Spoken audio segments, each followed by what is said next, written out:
Hello friends, welcome to Dinas channel. இன்றைக்கி நம்ம சேனலில் ரொம்பவே சூப்பரான ஒரு ஈவினிங் ஸ்நாக் ரெசிபி தாங்க பார்க்க போகிறோம். உருளைக்கிழங்கு இருந்தால் போதுங்க இந்த ரெசிபி பண்ணுறதுக்கு. வாங்க எப்படி செய்யலான்னு வீடியோக்குள்ளே போய் பார்க்கலாம்.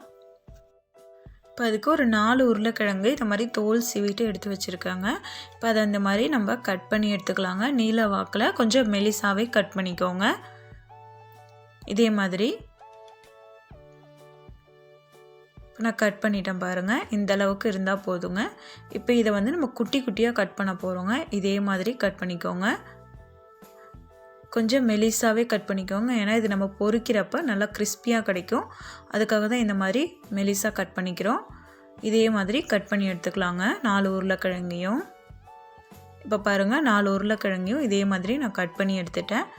இப்போ இதை நம்ம உப்பு தண்ணியில் போட்டு ஒரு 10 நிமிஷம் ஊற விட போகிறோங்க. அதுக்கு ஒரு பாத்திரத்தில் தண்ணி எடுத்துக்கோங்க. அதில் கொஞ்சமாக உப்பு சேர்த்துட்டு இப்போ நம்ம கட் பண்ணி வச்சுருக்க அந்த உருளைக்கிழங்கு எல்லாத்தையும் இதில் சேர்த்துக்கோங்க. சேர்த்துட்டு ஒரு டைம் கலந்து விட்டுட்டு ஒரு 10 நிமிஷம் இது இந்த உப்பு தண்ணியிலே ஊறட்டுங்க. இப்போ நல்லா கலந்து விட்டாச்சு. ஒரு 10 நிமிஷம் இருக்கட்டுங்க.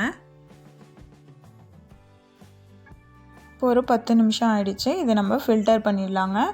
உப்பு தண்ணியை ஃபில்டர் பண்ணிவிட்டு நல்ல தண்ணி விட்டு ஒரு 2லேருந்து 3 டைம் போல் இதை நல்லா வாஷ் பண்ணிக்கோங்க.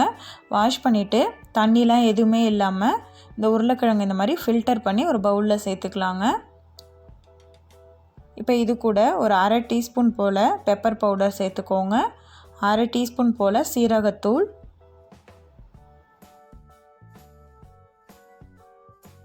இப்போ ஒரு 1/2 டீஸ்பூன் போல் சாட் மசாலா, 1/2 டீஸ்பூன் போல் கரம் மசாலா சேர்த்துக்கோங்க.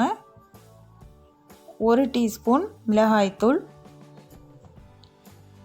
ஒரு பச்சை மிளகாவை இந்த மாதிரி பொடியாக கட் பண்ணிவிட்டு சேர்த்துக்கோங்க. தேவையான அளவுக்கு உப்பு.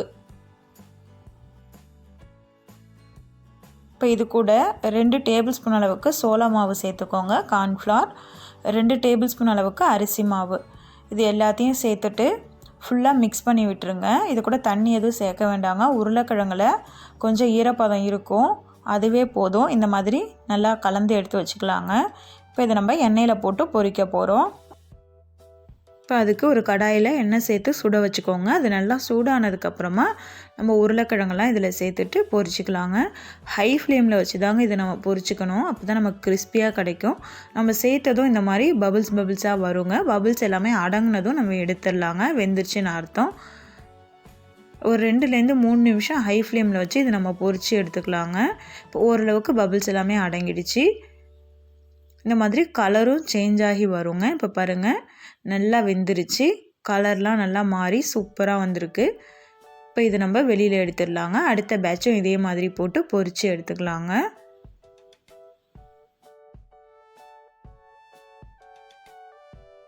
இப்போ பாருங்கள், இதுலேயும் நல்லா பபிள்ஸ்லாம் அடங்கி சூப்பராக வெந்து வந்துடுச்சுங்க. கலரும் நல்லா மாறிடுச்சு. இப்போ இதையும் நம்ம வெளியில் எடுத்துடலாங்க. ரொம்பவே சூப்பரான உருளைக்கிழங்கு வச்சு 10 நிமிஷத்தில் ஒரு ஈவினிங் ஸ்நாக் ரெடி பண்ணியாச்சுங்க.